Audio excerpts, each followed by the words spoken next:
Get ready for the dictation. Start. One of the reasons for celebrating the completion of 75 years of India is that it has survived as long. At independence, there had been skepticism whether it would. The chief doubter was Winston Churchill, who claimed that India was no more than a geography, the peoples of which the British had helpfully brought under one umbrella through conquest. But as we celebrate India's journey, it would do to recognize that today forces are at work that weaken its unity. In particular, two projects that appear to have the blessing of the present political dispensation at the center have the potential to actually destroy it. First, we watch with shock and awe the developments related to the Gyanvapi Mosque in Varanasi. The court has been petitioned to allow Hindus to worship at what has for centuries been a mosque. Impartial observers state that there is incontrovertible evidence that the mosque was once a temple that was demolished at the orders of the Mughal Emperor Aurangzeb. Now we have the Places of Worship Act of 1991 that disallows a change of status of a religious structure. This ought to be sufficient to protect the mosque concerned from the threat of a change in its status as a site of worship for Muslims. But should we see this solely in legal terms? Should, if it comes to that, Indian Muslims of today be asked to vacate a mosque based on an act in the distant past that they are not responsible for? Should India's Hindus not rise to a magnanimity that would reconcile them to the injustice done to their ancestors, heart-rending as it is even to imagine?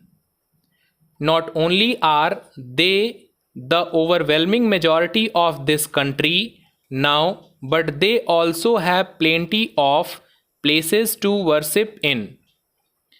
Last year, the United States President Joe Biden, even if he now enjoys a diminished popularity globally, made an important speech at Tulsa, Oklahoma, US, where he had gone to commemorate the 1921 Tulsa race massacre.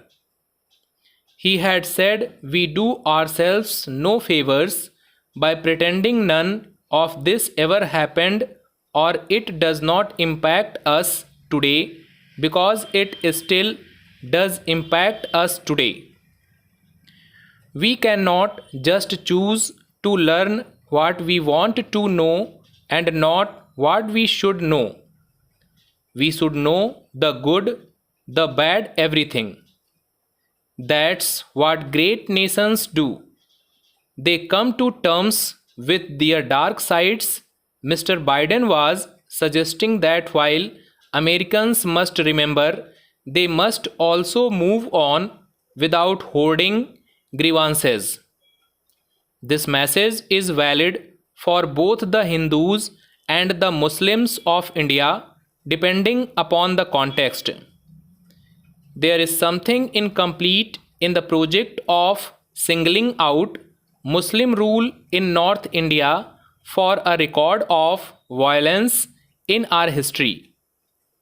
Though it is yet to be established whether the decline of the great Dravidian settlements of northern India was due to Aryan expansion or environmental causes, such as drought, we have reason to believe that this expansion was not without violence.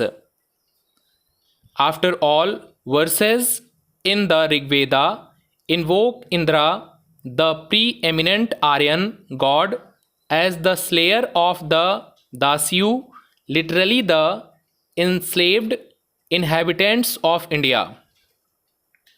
All over northern India, there was till quite recently a pride expressed in the subjugation of the local population by the Aryans upon their arrival.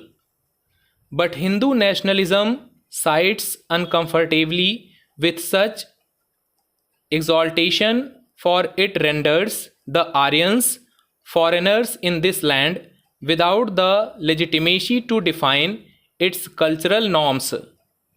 The patterns of settlement in India, whereby the Adivasi have been corralled into inaccessible spaces such as mountains or banished to the extremities of villages, suggest that this was the result of a concerted move to exclude them from social life.